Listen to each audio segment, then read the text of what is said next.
Thursday, the 23rd of November. I'm Stephen Ridgway. North Korean hackers distributing Trojanized Cyberlink software as part of a supply chain attack. This is, rather than the distribution of this is Trojanized installer, but actually does install a legitimate Cyberlink application. So the campaign has impacted devices across Japan, Taiwan, Canada, and the US, and has been floating around for a little while. It's been linked to North Korea because of seen connections, or connections seen even, going to previously known compromised servers that have been that are known, in fact, to be controlled by North Korean APTs. So worth looking out for. It is, if you are using this particular piece of software.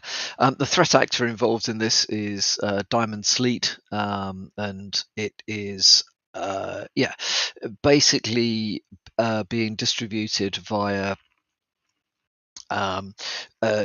people downloading from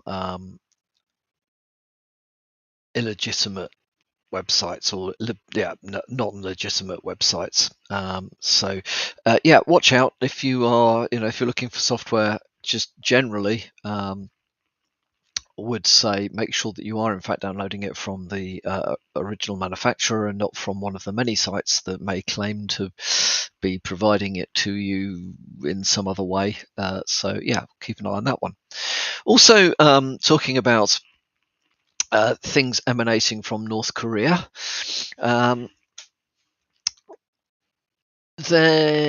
So Palo Alto Networks Unit 42 has identified a dual pronged campaign aimed at the recruitment market for tech workers. One side of the campaign, they are providing candidates for jobs, which is an interesting approach. And the other side of it is they are spoofing organizations that require employees and conning job seekers into downloading malicious software. So they're kind of hitting this area from both sides. So if you happen to be a job hunter and you do get scammed by this stuff, you are liable to end up with malware on your machine. They are asking you to download a GitHub package, which will be tied up with the usual recruitment stuff. Can you review this, have a look at this stuff, or we've got this this particular set of tests or whatever it might be, and you'll end up with info stealers going through that way. So interesting to see that North Korea is being particularly active at the moment.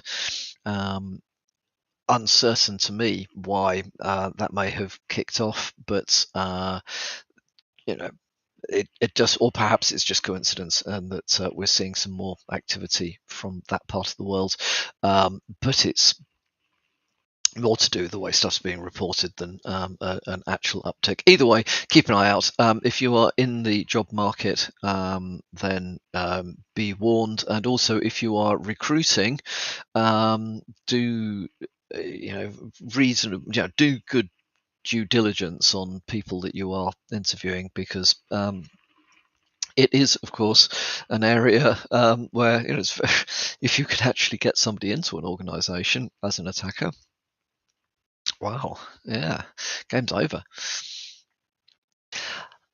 In other news, online stores are being skimmed at the moment. Card skimming, credit card skimming is on the up. So only a brief mention of this is, the HelpNet Security article, says it all really. But as as in the US, they say the holiday season is starting. I think today Thanksgiving. I think today might be Thanksgiving. If it is, happy Thanksgiving. You can tell I'm a Brit. I don't know these things, but yeah, it is holiday season, as they say in the States. Therefore, I believe that Black Friday is approaching, as in tomorrow. Could be tomorrow. It is prime time for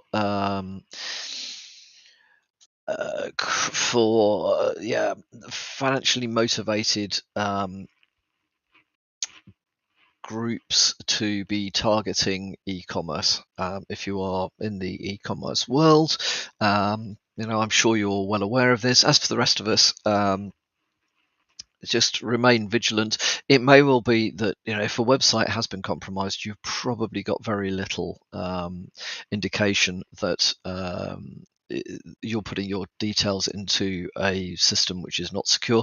But you can do something that is recommended here. So, firstly, avoid clicking on sponsored ads. Sorry if you're legitimately using sponsored ads, but the whole thing has been so badly abused that would very much recommend to customers don't use sponsored ads. Go directly to the reseller. Because unfortunately, Google's never got on top of this, and the malvertising and fake adverts are rife in that area. If you are putting your credit card details into pages, just check that the page looks like you'd expect it to do. Look for outdated visuals, old copyright stamps, anything that gives you an indication that the page that you're being presented, into which you're putting your credit card details, is not actually up to date and from the payment provider that your e-commerce site may genuinely be using. As always, make sure that you've got unique, strong passwords and you're using MFA on sites. Now, it's not directly related to putting in your credit card details, but where organizations are storing your credit card details for future purchases, you want to make sure that your account remains safe. Keep an eye on your financial statements, especially at this time of year. Just make sure that the stuff, because if there's a lot of stuff coming and going, you're busily buying presents for Christmas and the whole thing. A lot of stuff, a lot of transactions going through accounts. Just make sure that they are the ones that you're expecting. And then finally, and kind of obviously, run antivirus. Most antivirus products these days run some kind of web protection that detects malicious domains and IP addresses. So make sure that you are running something that does that.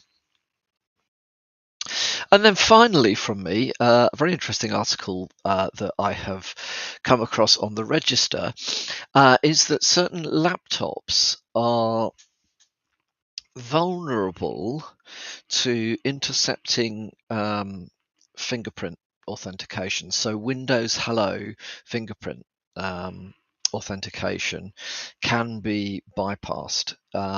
Now, in order to bypass it, you need to have physical access to the device, which is kind of obvious because otherwise you're not putting, it's like you've got to put your finger on the fingerprint reader, right? Yeah. So you making the assumption you have physical access to the device. It is possible to overcome the protections between the fingerprint reader and the OS. So the way that these things work, and I'm not an expert in this, so if I've got this wrong, it won't be far wrong, but I may not have quite got all the details. But basically, when you enable fingerprint authentication in Windows, a digital copy of your fingerprint is stored on the fingerprint reader chip, and is associated with a user account at the OS. So when you come to unlock your device, Windows basically says to fingerprint reader, okay, check this fingerprint. Is that fingerprint associated with this account? And if the answer is yes, it logs you in.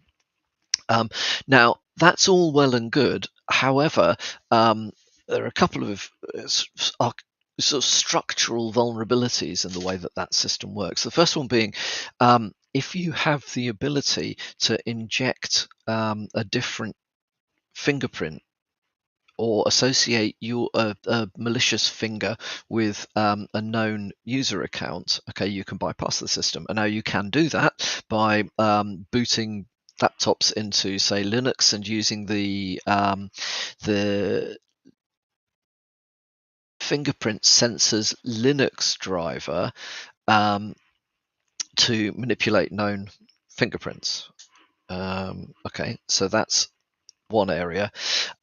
Another area which is particularly worrying is where there's no security between the chip and the OS.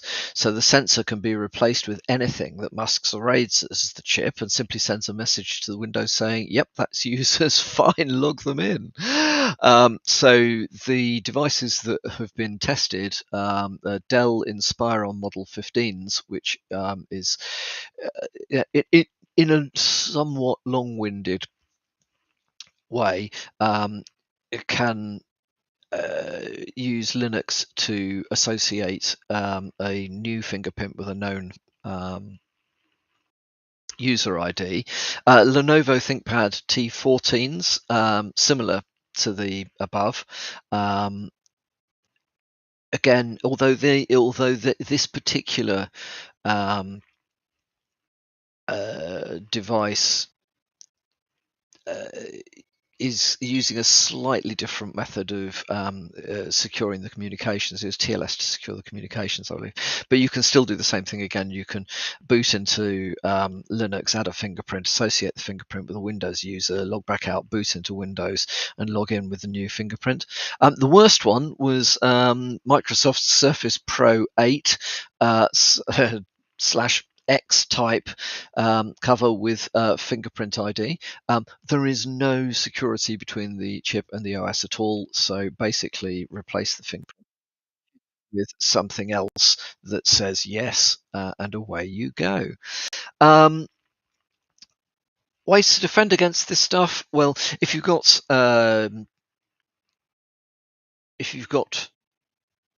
authentication, if you've got BIOS authentication, or you've got disk encryption in place that are not using fingerprint identification, authentication, then that works. I am aware, for example, that Macs with fingerprint reader require, after reboot, require the password. It requires your user account's password before fingerprint authentication is enabled. Okay, so that I think is at least a reasonable step in the right direction. So yeah, but what you've got to be careful of is that, yeah, okay, some BIOSes will use fingerprint authentication to unlock the BIOS, and disk encryption. There are disk encryption solutions that will use biometrics to decrypt the disk. So I have, and you will know if you've listened to this podcast for a while, I have concerns about using biometrics for authentication, and I think this justifies my concerns. Your fingerprint can be associated with other things, or your account can be associated with other fingerprints. Well, okay, what can you do about this other than not using biometrics? I think it's a very interesting approach. Same goes, I'm sure, for facial recognition and iris scans and anything else that you may think of in this area. Anyway, that's enough from me for this morning. Have a great day, and I will speak to you all again tomorrow.